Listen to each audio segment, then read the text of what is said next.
Актуелниот освојач на футсал купот на Македонија, Форца, загуби во четвртфиналето од екипата на Климе со резултатот 5-4, со што футсал купот ќе добие нов освојач, бидејќи Форца заврши на стапите, а тимот од Куманово останува без можноста да ја брани шампионската титула, бидејќи непоразениот лидер проект има голема бодовна разлика на врвот во првата футсал лига. Неизвесен беше мечот во четвртфиналето во Кавадарци со резултатски персврти, а на крај Клими уште еднаш во неколку денови ја соволда Форца, откако претходно ја доби во шампионатот. Со тоа Форца елиминирана и нема да може да ја брани куп титулата. Проект лесно се пласираше во полуфиналето, откако го совлада тимот на Осогова со резултат од 4-7 во Крива Паланка.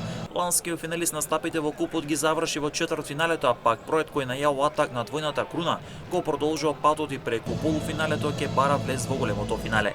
Јувентус се рава со 2-9 го декласираше Балкан и со тоа се чекираше во полуфиналето од футсал купот на Македонија. Последниот патник за полуфиналето ќе се добие вечерва со мечот меѓу Бутил и Кеги Моби. Победникот од овој надпревар ќе се приклучи на проект Јувентус се рава и Клими во полуфиналето.